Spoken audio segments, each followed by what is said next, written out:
General Vagon has called the Battle of France is over. The Battle of Britain is about to begin. Welcome to the Lead Pursuit Podcast, a podcast covering Blood Red Skies, a game of World War II aerial combat.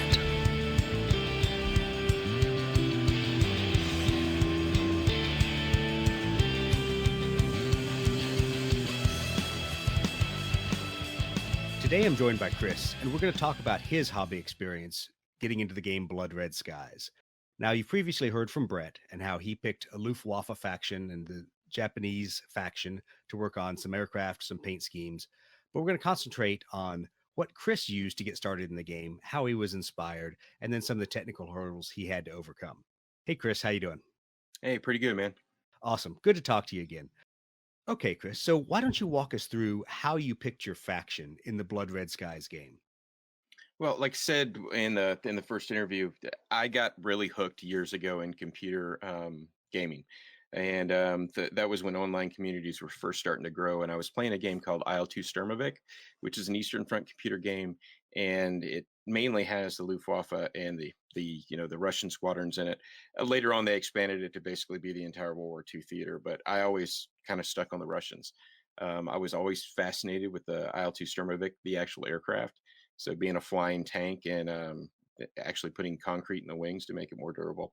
And so it was kind of a natural thing when we all started playing Blood Red Skies, and you were definitely going to play Allies with the RAF.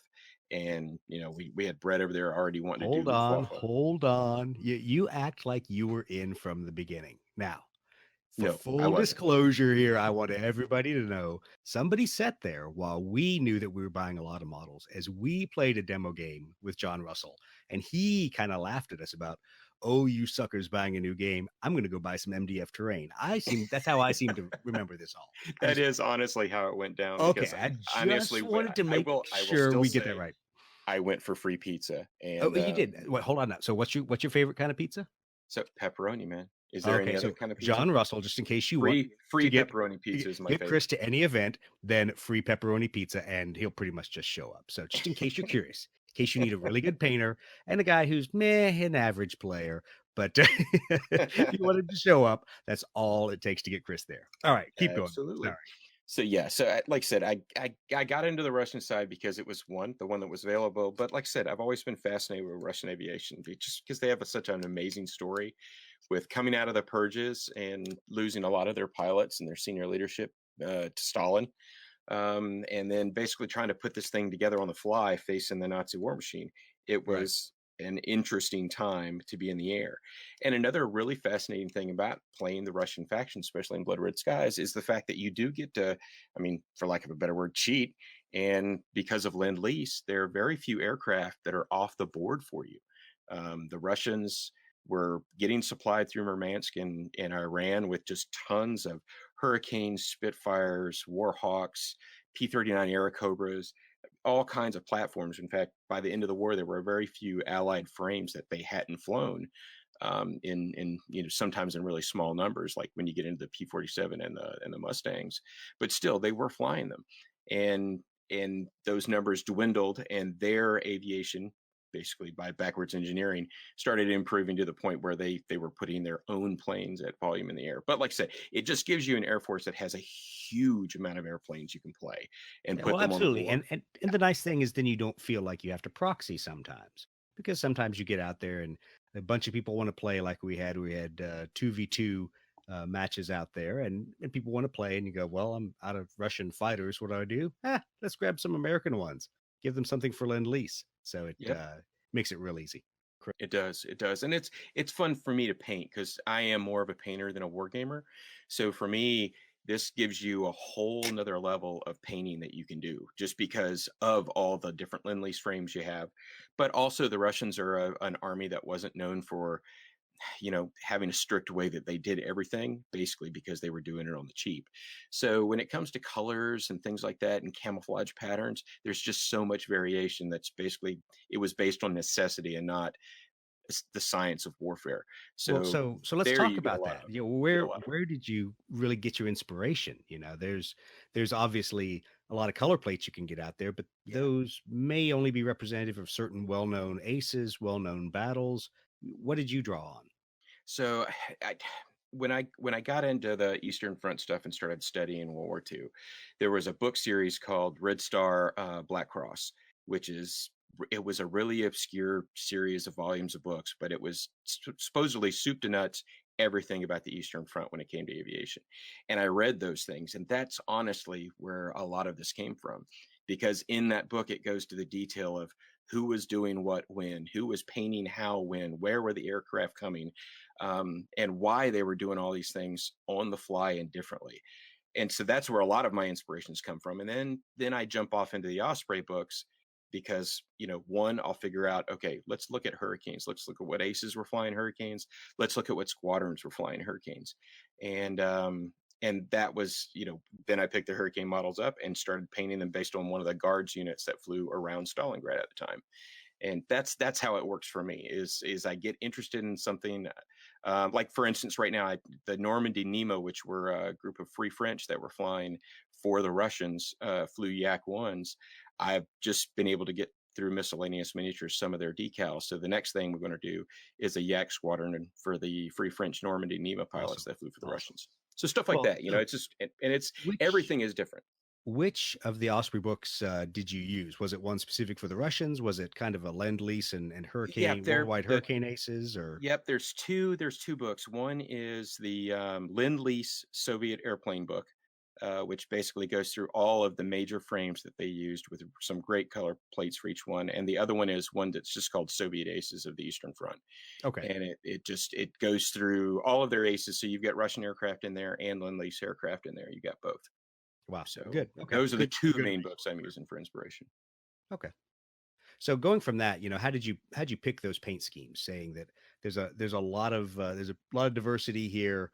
What necked you down to what exact paints you needed, and how did you procure those paints? Was it like Brett and I did, where you said, "All right, screw it, I'm just going to buy a package set," or did you really go out there and have to pick out individual discrete paints from a manufacturer? Well, being a painter for a long time, and an airbrusher for a long time, I owned a lot of the colors Oh yeah, because I in the I past forgot you have not one hobby space, you have two hobby spaces in your house. S- I do. I've got Yeah. a downstairs what I call the laboratory, which is where my airbrushes are, and then I've got an upstairs paint table so I can watch TV and talk with my wife. Ladies and gentlemen, She's if you also a wonder painter, why so we don't like Chris, this right here is why Brett and I don't like Chris. Actually, it's why I don't like either of you. Brett has an entire wargaming room, and you have two paint studios. well, So he's got a wargaming room and a lab. You've got to that's remember, so true. he's got That's two true. huge spaces also. Right. So But yeah, I pretty much play games on the dining room table and paint on my photography bench that's 4 feet behind my podcast studio, which is on the same desk with my work computer. Yeah, awesome. yeah, Winning. yep. Glad I opted not to go to college and just, get a job right out of the Marine Corps. Apparently I get an F. Fail. So back to where we were with paint. The first squadron I painted, I wanted to do my ace, of course, because if you're going to have a Blood Red Skies army, you want at least one ace, and every army's got one. So I picked the only ace that was available at the time for me, which was Lydia Litvak. And so the first squadron I did was doing some research on her unit and getting the color scheme that they were using, which was a black green, and a almost a more brilliant armor green. So luckily, I had colors that met that on the shelf.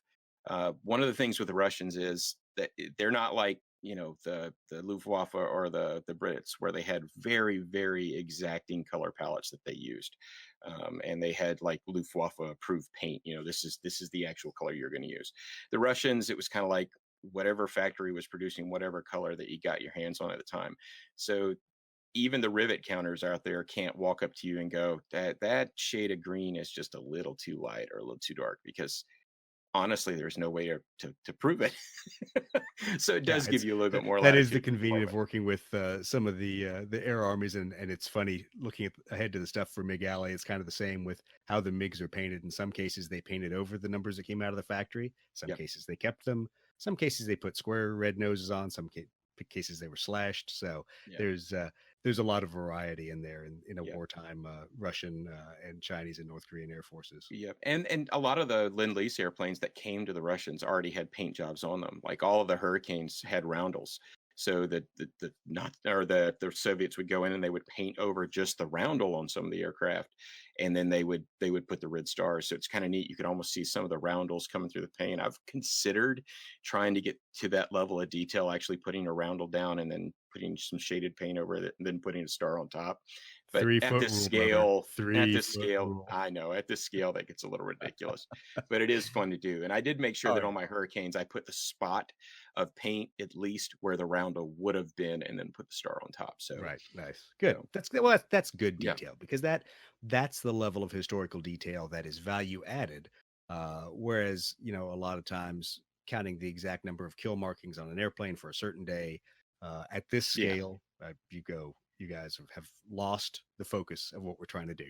Which works well for me as a crappy modeler yeah. and horrible painter. So anyway, Well, so moving on to those paints. So you pretty much already had most of the paints you needed. yeah. When you went to technically put it down, I mean, you don't have to worry near as much, obviously, as Brett, as a Luftwaffe player with splinter camouflage, where he's got, straight lines he has to make sure look correct. It's not the same as the RAF, which I didn't execute this way, but I've seen some RAF players have, where everything looks like a stencil because Yeah. their camouflage wasn't free-handed. So, were there any technical challenges, anything that really you suddenly found, either painting at this scale or just painting this style of camouflage that you really hadn't been prepared for? That you said, okay, this is a new technique I need to master just to do these miniatures. Absolutely. Coming from a 28 millimeter background and being a person who likes to paint large vehicles, probably more than infantry.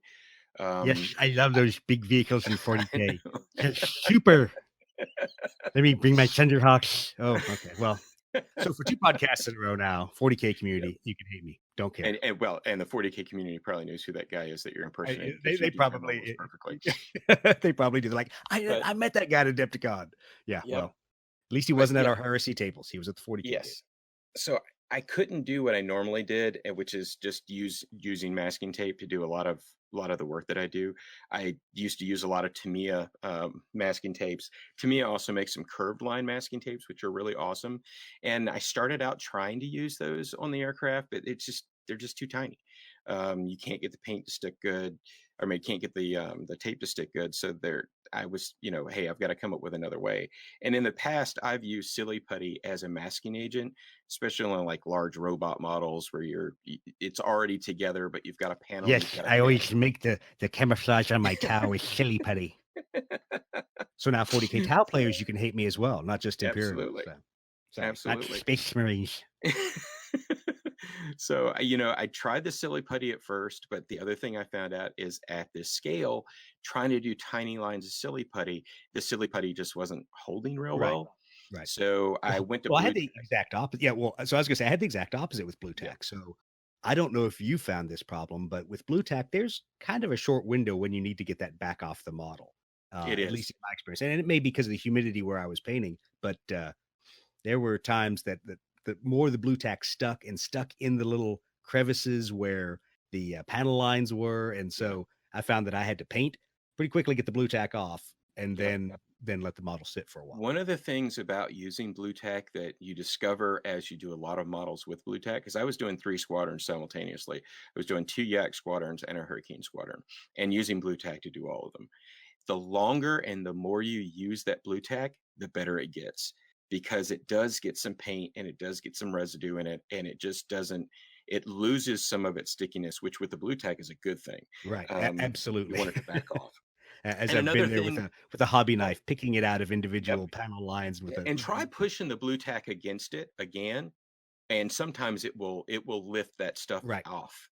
So absolutely. that's another thing that I discovered when I was doing it. But another thing you can do with blue tack, and it's something that we do when you're dealing with models that are larger, especially ones that resin models that aren't taking paint really well. One of the things that I was taught to do is to take your paint, and if you're wearing a t-shirt or you're wearing blue jeans, put your masking tape on your blue jeans or your t-shirt first, and then pull it off and then place it on the model, because it removes a little bit of the tackiness that the item has, so Have it you will tried that pull since off you more guys freely. got your cat? So no, I I haven't. live I live in a house with two fur producing monsters. Yep. So I I've only I got even laughed one. that last night, or 2 nights ago, as I was, putting the matte varnish by brush on my Corsair, that I was still defurring it as cat hair would magically blow by and, "Oh, look, there's some sticky matte varnish. We'll just stick right to the airplane." So, Yeah. I I love the have fur had to balls. pull cat fur out of paint jobs Yeah. since we got our cat last year. So that has been an interesting addition to the house, but I wouldn't give her up for anything. But yeah, like I said, that the blue tack and the tape methods, they work if you remove a little bit of the tackiness. It just Right. helps out. And like I said, Absolutely. keep your blue tack, don't throw it away. Just keep using it and using it. The more you use it and you get a little bit of paint in it, so worked into it, it just seems to work better and better. And now I've got a big pile of blue tack that honestly it's kind of like it's a great item now because it really is broken. I guess I have my it's through its blue-green tack because it has all of yeah. its, green It's overspray on it. Yep, it's through its break-in period, so it works really well. Good. So that's the big thing, and with these models, when it comes to priming, I'm doing usually with my resin models, I do all rattle can priming, but I found that these models are so small that what I'm doing is I'm using styling res or Vallejo primers, depending on the color I need, and I'm just airbrush priming. I'm making sure the surface of the model is really clean. And like I said, I haven't done a lot of metal airplanes yet. To be honest, I'm going to try not to do metal models. I'm going to do the AIM models and the plastic models from Warlord as much as possible. If there's a plastic model out there that I can replace something Warlord's making in metal with, I'm going to do that, just because I like working with those materials better. Oh, absolutely. Doing the Corsairs was a frustrating flashback to my early years of modeling when everything was in metal. Yep. And there's some techniques you got to remember, and there's some things you got to remember about handling it. You really got to be careful till you Mhm. get a good primer down, a good base coat, some details, Yep. some more matte over it. Some strengthening that paint job. Because Yep. if you don't, then you will be regretting that as it starts to flake away on you every once in a while, especially from not washing it, not having a good primer coat down. Those things that maybe you can get away with some resin models that come out, and you obviously don't have to wash the plastic ones that come out, but the primer coat on a lot of these is really really important. And Yeah. we'll talk about that some more when we go through some of the new releases, because there's a wonderful flexibility in what Warlord's done, and that they are concentrating on putting out more rules and more expansion packs necessarily than just miniatures. But if you have to pick and choose, then choose what your skills match up to. Yep. Like I got the box of the Johnny Red Squadron they came out with, which is based on a fictional pilot. It was a comic series in England in the 50s. And it was kind of like their version of a Captain America character. Here's this British pilot who kicked crap out of the Nazis, and he went and flew in Russia, and they have this make believe squadron, and Warlord did that squadron, which is kind of cool because in Johnny Red the book, they have just about every type of Russian aircraft there is flying all together, with Johnny Red flying his Hurricane that he stole from the British military. So that was my first experience playing with Warlord's metal models. I did the two MiGs that came in the set. One, they're so heavy that you have to put the base on them, and we all know that those larger bases are not going to be friendly when you get a fur ball on the table. But the other thing is that the model doesn't even go to the flight stand really well. That connection's not really good, so you've got to Right. find a way to beef that up. And I think just after that experience with those two MiG-3 fighters that I painted, I was just like, nope, I'm going to AIM, because AIM makes all this stuff. Yeah, We're yeah, just going to get it from exactly. them. Well, Yeah. and I'll, full disclosure, I will be getting 2 metal MiGs and 2 metal sabers because that's what comes in the box. But Yep. the rest of my MiGs and sabers are going to be from AIM, and that's Yeah. one because of the resin piece, but two, for me, it's just being able to work with that model. And if I want to customize something, do some green stuff work, in my experience, those things take better on some of these resin models than they do on the metal models. Yeah, and I also the stuff that Warlord's producing in their plastic line is just it's really really good stuff. I mean, It the is. It is. panel lines are so deep on the Hurricanes and the Yaks that it makes it so wonderful to Well, paint because it's you the can do same so way much on the with it. P-51, and I really Yep. enjoy the quality of that model after having moved from the box set, where the Spitfires weren't bad and they had some good detail in them, but they had very thin plastic. So Yeah. you move to the P-51, and now you've got these really deep panel lines that Hmm. are a lot of fun to accent. And in defense of their metal models, I'll say the panel lines in the Wildcat were much more fun to work with, and part of that's also because of the lighter paint scheme for Guadalcanal. Than when I was doing Major Boyington's Corsair, because those panel lines, they didn't seem as deep in the model, and then of course when you put a dark coat on the upper side of the airplane like they had during the 1943 phases, then it's really hard to kind of break that out without going down the highlighting and low lighting and doing a bunch of painting techniques that I'm really not interested in right now. Yeah. I'm interested in being able to wash some lines, touch up some detail, and get models on the table quickly. Yep. And like I said, it with the plastic stuff that they're making is just gorgeous. I have found the Spitfires to be an issue. I got the box set for my son Cody, and I started working on the Spitfires. By the way, Brett, your freaking hot water method is the bomb. So thanks for finding that. I boiled some water the other night and put my Spitfires in it. By the way, you only need about 2 seconds with the Spitfire wings in the hot water, and That they're is the beauty of them being completely thin. malleable. And always have running cold water right next to you. And I actually put them in there, bent the wing the way I wanted it, put it under the cold water, and boom, it was set immediately. Did you So have to you apply really, constant pressure while it was under the cold water, or did you just throw it under the cold water? I did a technique where I put the cold water on the basically the root of the wing up against the fuselage, and as I pulled it from between my fingers, running the cold water across the wing Okay, and kind of right. giving a bending effect, Yeah, because you do want a little bit of that upswept wing just a tad bit on all of the aircraft, right. and I was And I able to was pull it assuming off. this is like a lot of our resin techniques where you need to just keep a little bit of pressure on it Yep. to ensure that it bends the way you want, because otherwise you're kind of leaving it to the plastic particles to decide what the right way to go is. Yep. And for those of you out there who have not dealt with resin models, because the resin models from AIM, they're good resin, but please, please, please always remember that a hot car is the death of your models. I have known way too many gamers who got into the resin side of Yes, it is modeling, true. who came from the plastic side of modeling, who made the mistake of saying it's not that hot outside and leaving their models out for an hour and a half in their car, and come out and you've got just drooped goo. And it's hard to fix once you got a paint job on it. And Yep, geez, so absolutely. you're going to ruin your paint. So just watch that, guys. Make sure you're keeping your models cool and treat them like a kid. Don't leave them in the car. And wipe their butts. Wait, no, that's not what we're No, saying. no, Okay. no. You don't have to do that part of it. But Okay, so no, that moving was the big thing I found with that. so moving on from some of those techniques, were there any things that you ended up repainting? Any of those miniatures where you said, I thought this scheme was going to look good, it just didn't translate to 1/200th, or I thought this technique was going to turn out and get me that right balance of colors. No, it doesn't really look like the camouflage looked. Yeah, the big thing was, and it was not looking like the camouflage looked. I did the same thing as Brett, made the same mistake. I kind of looked at a bunch of panels, a bunch of different airplanes, and when I jumped off doing my first Yak Squadron, it was just kind of like, okay, let's stick some blue tack on there. Let's go. Let's see how this looks. And then when I pulled the blue tack off of it after the second color was applied, I kind of looked at it and looked at some plates again. I was like, it just doesn't look right. Those lines aren't in the right place. It looks kind of wonky, looks kind of odd.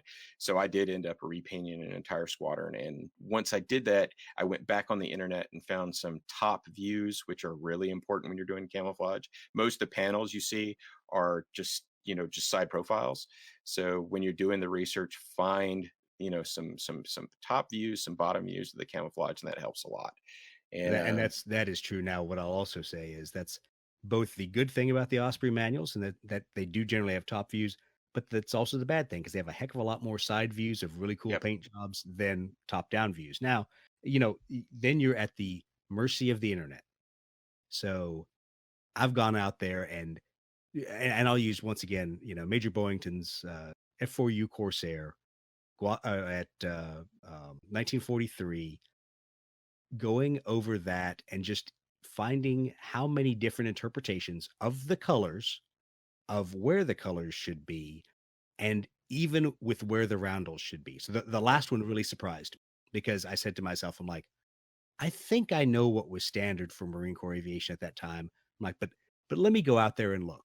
And of course, that piece became a little bit different because, as people know, the Black Sheep Squadron was rapidly going through airplanes. They were operating from a variety of different locations. They were changing paint jobs. So thankfully, there's a little bit of the Russian scheme there where I can go, hey man, they hadn't put the bottom roundels on yet on this one that I painted up this day, because there's Yeah. there's various versions of each one of these aircraft, whether it's White 86, 883, any one of those other aircraft that you see them depicted sometimes with totally different insignia. And then God forbid you go out and look at what a diecast model company does, and they may have, red edged US roundels, and you go, pretty sure he didn't use that on his early airplanes, but Yep. it's one of those things. Yep. And one of the things when you're on the internet and you're searching for profiles of airplanes, don't just go and put the airplane in and say paint scheme this airplane. One of the things that I have found is there are a What do you lot of mean? That's how I look for them. well, that's how Oops. I started out looking for them. And when I was looking for them, I stumbled on the fact that there are a lot of, grognardy, Oh freaking yeah, rivet counting absolutely. nerd sites for guys who make military historic models in like 135 scale. And on those sites, there are companies out there, many of them in Russia and many in England. I think Tamiya also does this, but they make stencils for camouflage. So you can actually look online for certain airplanes. And if you start typing in things like stencil, decals, a lot of those sites will come up. And in those sites are pictures that have top views, bottom views, side views, and actually show you not only where the decals go on, but the camouflage patterns by year. Well, So and just I can't dig a say little enough deeper. about some of those grognardy sites, as we'll call them, because when I was doing my Dust 1947 walkers, I relied a lot on that to go out and find um, tank camouflage patterns that were appropriate to my army that was Brazilian Expeditionary Force post Italy campaign. So it wasn't just U.S. olive drab. It was, what South American patterns would we have put on to match South American terrain? Yeah. And it was a great resource. I could go in there and I could, for one of the armor sites, I could pull up tanks from Uruguay, Paraguay, Chilean tanks, what their schemes look like, all the way from 1930s through modern. And so you could say, well, I want to look at a Bolivian Stuart, Yeah. and it would show you as much data as they had. And then occasionally they also had photos, which was always good. Realizing that a lot of them were museum pictures with very thick non-corrosive paint put over to preserve the actual vehicle. So it may not have had the exact tone or the exact color that you were looking for, but you kind of got a feeling off of a lot of those where that extra detail was that you don't always get from a side panel, that you don't always get from just a quick description of what the color specs that were supposed to be on there. Because that's why I both love and hate Vallejo at times, is they will tell you exactly what the name of the US color was, what its color spec was, and they'll tell you that was what was on there. They don't always tell you how to simulate that same color spec that's been in the South Pacific sun for a year and a half, and no one bothered to repaint.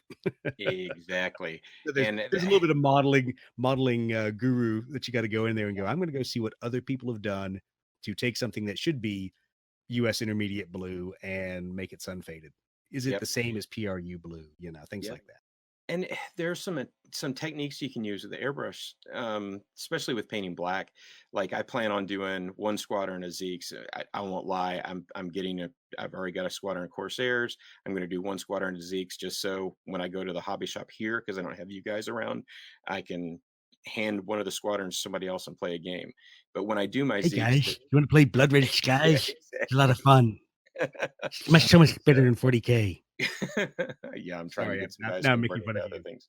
I know, trying to get some guys converted up here, but If the, only you had a barn somewhere within a few hours drive where they had battles of large tables and lots of games. Hint, yeah, but hint. Ryan's Battle Barn is 5.5 to 6 hours away, depending on traffic, and that's just I can't go down there every Dedication. weekend. Do I? It Do is. I? I get down there at least once every 3 months, but All right. so in fact, I'm going to Hobby Wargaming Camp in August, which is 4 days in Indianapolis, where we're actually staying at a camp that's going to have all the food provided, and it's just 100% 4 days of wargaming. So Oh, it's that's special. what that Chris is gets down going there. to camp. Are you Yep, going to make some special absolutely. friends there? I am, and I'm going to take Blood Red Skies. So it'll be the first Good. time I get to introduce that crowd to Blood Red Skies. Awesome. So, and we'll do some interviews with those guys down there and get some good pictures of the games because they're just a great group. They play everything from Dust to BattleTech to everything. The different Warlord games, 30K. There'll be all kinds of stuff going on, and the guys they love coming to those events because they get to play different systems. So I've already had a lot of guys say, "Hey, good thing you're bringing this because I've kind of looked at it, but I don't know anything about it." So Well, and, that's and cool. as much as I bust on the 40K and even the heresy community at times, One of the good things that I've seen and heard on listening to a couple of the podcasts is the desire to go play something fun, something quick, something I Yes. don't need to build an army list for. Yep. And that's kind of why I think the three of us enjoy Blood Red Skies is it's not the mental and painting grind like preparing for 30K, 40K games are that you say, I'm probably going to paint a few quote unquote armies. You know, I have a few squadrons of different kinds of aircraft that'll sit on the shelf. And we're going to figure out a scenario and we're just going to roll dice, drink beer, and have fun. And Yep. so, in a sense, what I've noticed, and you know, full disclosure, I've never played X-wing, but it seems to me it for people who don't necessarily want the Star Wars sci-fi piece, if you want to scratch the historical combat itch, and you don't necessarily want to hang out in somebody's basement with a bunch of 60-year-old men telling you how many road wheels were on a Tiger tank. Um, then it's a lot of fun to do that because you can get through a game quickly. I know, you know, working through some of the MiG Alley play tests, that was 45 minutes or less per game. Because everybody died so quickly in the jet age. Yeah. But beyond that, it's really fun to play because you can add a lot of aircraft. And I think our longest game was what, probably 2 hours when we were down in Yep. Jacksonville. And that was 16 airplanes total. I think that was an 8v8 or 8v10 even. I And think that was also with, guys not 100% and knowing with the rules, so stopping exactly. and checking rules. So Yeah. it'll speed up a Two lot. brand new players, Yep. which unfortunately your son picked up the rules way too fast. So So I'm not sure I want to drive down 45 minutes and go play him. I think Cody's got one sharp brain, man. I think Cody's off the list. I'm like, ooh, wow, this is his second game and he's already pretty much got the flow of everything mastered. I'm like, Yeah. I think I'm gonna keep beating up on Brett and Chris. Well, that's why I bought him a box set. He was just having a lot of fun. I don't get to see him a lot because he lives, he's in the army and he's down in Savannah and we're up here in Michigan. So it was wonderful to see him, and it was fun to game with him again because when he was a teen, we played some Warhammer and stuff like that. So, and he's a great kid. So, but yeah, and plus also I love to paint. So him saying he wanted a box of airplanes was like, yeah, I can do that for you. I can knock Yeah. that out. Should Gee, that just be just fun. makes me have to paint another 12 airplanes. That just Exactly. Well, that's the thing too. We talk about beer and pretzels and we talk about how easy this game is. The fact is, I knocked out 21 planes before I came down to play with you guys down there in Jacksonville, and I knocked those out in honestly about 10 hours of hobby time for me. right. And I had That would be everything done 10 weeks of except the hobby time canopies. for me. Yeah, and I had everything done except the canopies, and I've since finished all my canopies. I'm glad I waited on my canopies because Brett's techniques are, God, they speed things up. Yeah. So, and I've actually done some riffs off of them too. One of the things that I found is Brett was using Gilliman blue glaze to go over all of his canopies, which really does tie those blues together. But the one thing I'm doing differently is I'm coming in with, they call it Drakenhof Nightshade, which Right. is actually more of an ink, Yep.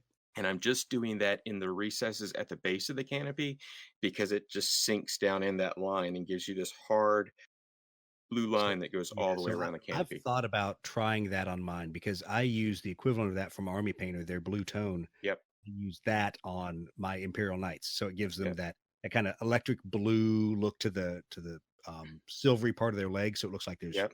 power crackles, etc. Yep.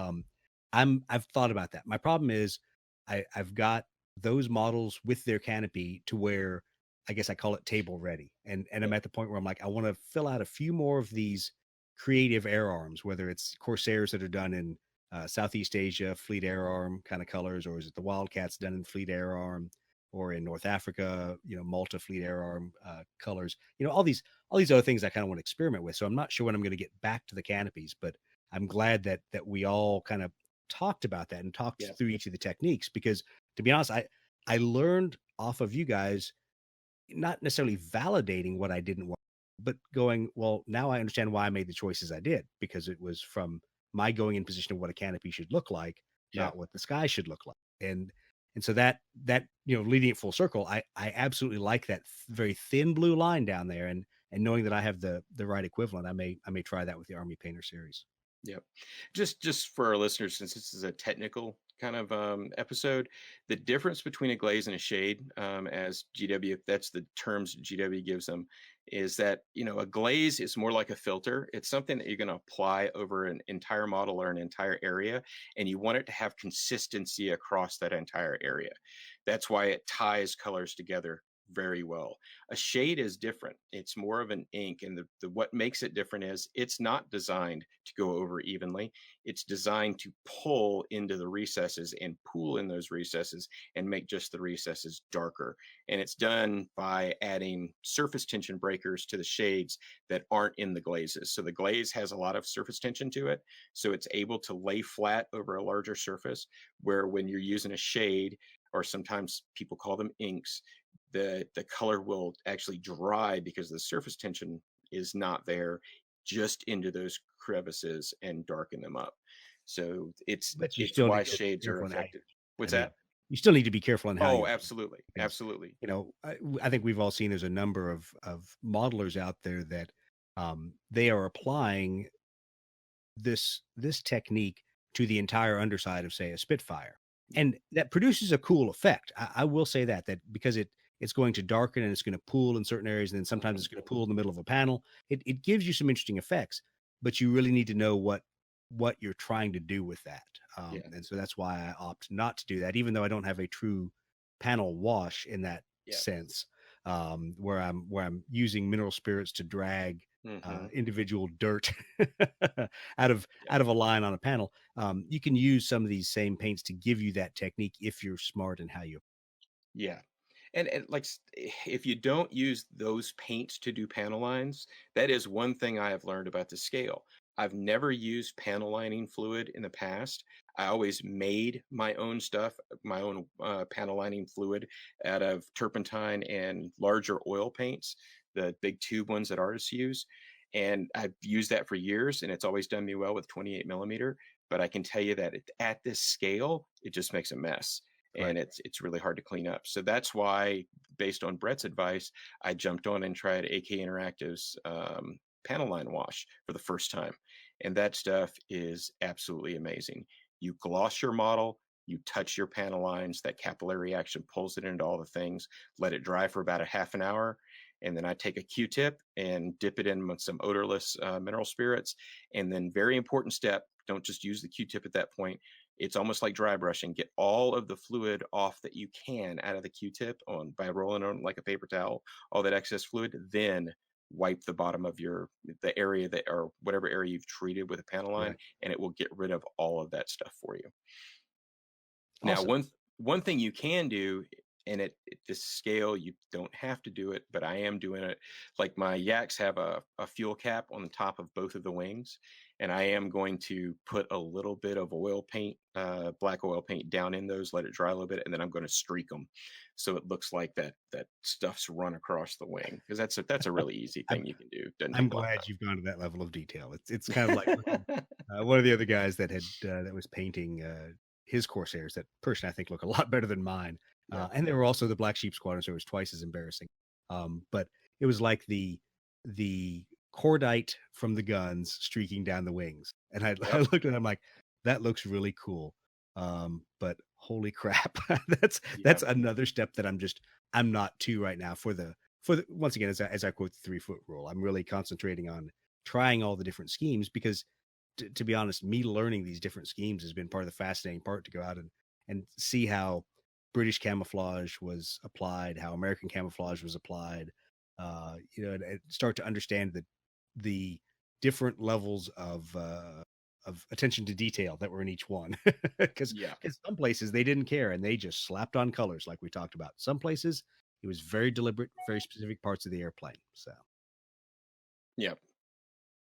all right, well, cool. Well, thanks for sharing that, and thanks for spending the time to talk both about the lessons you learned, the things you did right, things you did wrong, along with the inspiration, because I think that's probably one of the tougher parts for a lot of our listeners when you get away from the box set, because probably everybody's seen the Battle of Britain, the movie, or Yep. seen something covering the RAF and the Luftwaffe in that period. All of a sudden, you go out and you buy any one of these other sets of aircraft, and you say, well, where's the rest of the codex, like we're used to in so many of our Yeah. other games, where I can either for Well, heresy go pull one of the black books, or I can go pull a codex for 40K, or in a lot of these other games, you've got a lot of historical information supplied in the book. Even in bolt action, I mean, if you go take a look at a lot of the campaign books, there's a lot of detail in there, and there's example models. yep. And that's just not where Blood Red Skies is. So I think a lot of the listeners need to have in their kit bag a lot of places to go to find this information and that the inspiration, and to also realize there's a reason we're playing Blood Red Skies, because we're not rivet counters, because we want a Yep. fun game. So paint what you think looks cool. If you don't like it, strip it, paint it again. Yep. And one of the things about Blood Red Skies too, just on that riff, is the fact that they've given us a lot of tools within this very streamlined rule set to have a lot of fun.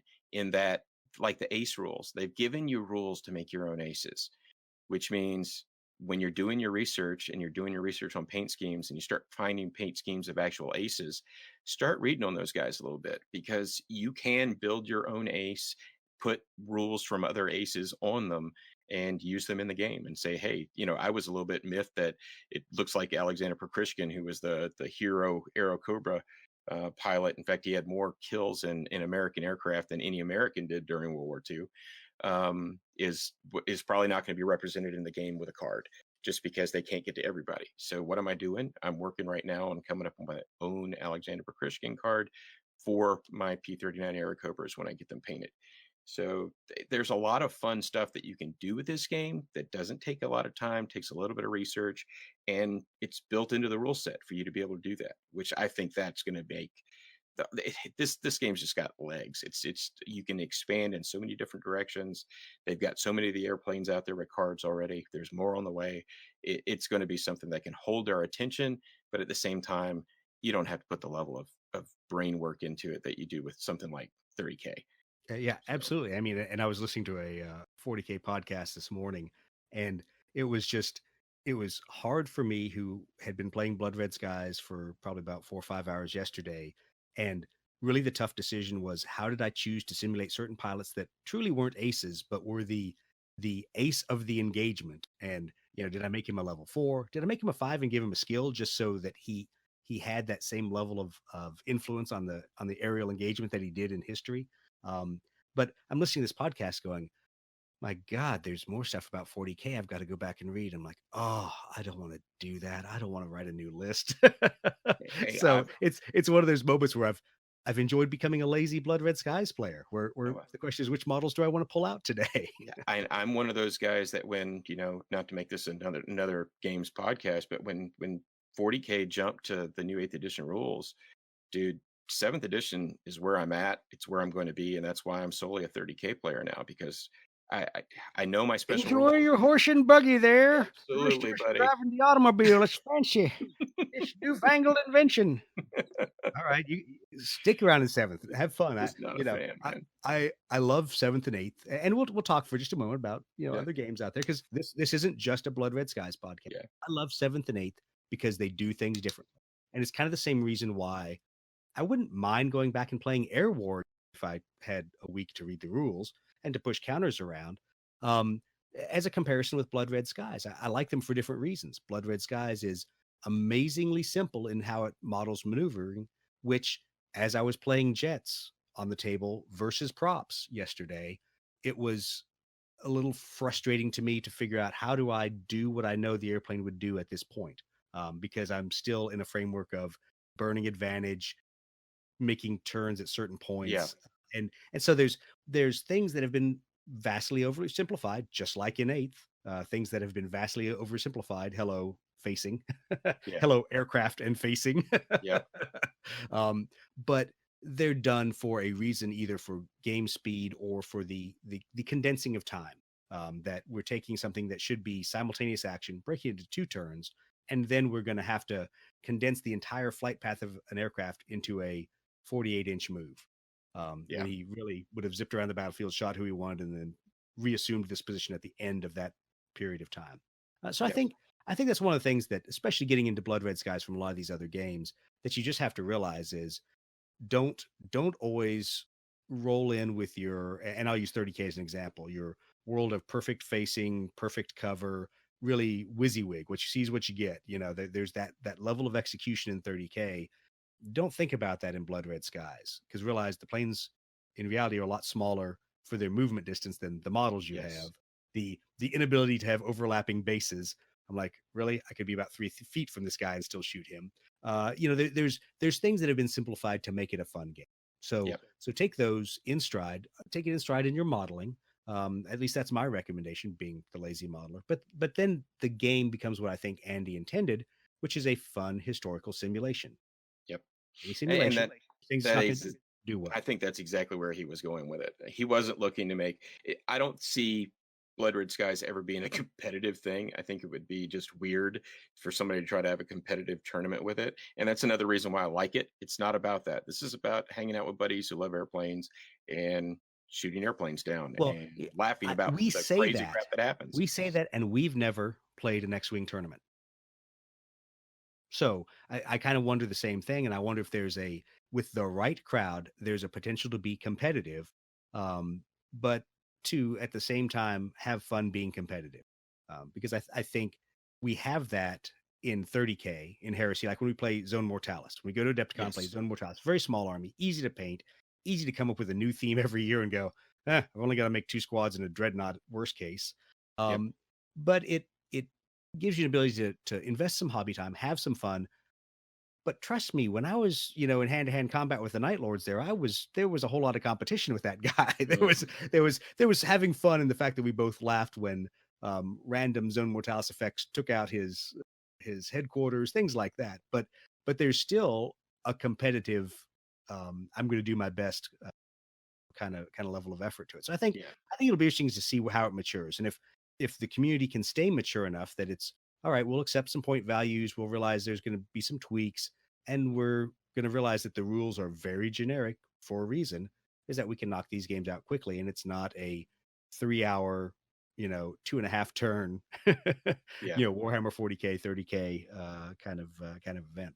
I think this too is this has got kind of a veteran crowd. Just the feel that you get on the different Facebook groups that are concerned with Blood Red Skies. It tends to be and looks like it is older wargaming players, Right. but it's the Absolutely. older wargaming players that like to drink beer and like to have a good time, Right. and not the Battle of Antietam and with Yeah. 20,000 miniatures. How Which far does that cannonball bounce? I did have to laugh because I actually had put on my schedule this week to go up to Historicon up there, and both John Russell and Mitch over at the No Dice No Glory podcast both were like, "Hey, you gonna come up to Historicon?" I'm like, "No, man, I just got busy. My schedule got away from me. Yeah. I didn't make the time to come up, even though I intended to do it. But in the back of my mind is like, I can only take so much Napoleonics." Yeah. And it's probably that same feeling of dread that you and I had walking past the 40K tables at Adepticon is the same feeling of dread I have walking past the Napoleonics tables. Yeah. It's just not my thing anymore for a competitive kind of game. I always would love to do more historical modeling, and do some fun things like that in games, but trying to decide exactly how many Prussian riflemen and everything else I have against whatever, yeah, not my idea of fun. Yeah. So Absolutely. sorry, John. Sorry, Mitch. I totally ditched you guys. Enjoy Historicon. Say hi to the Grognards for us.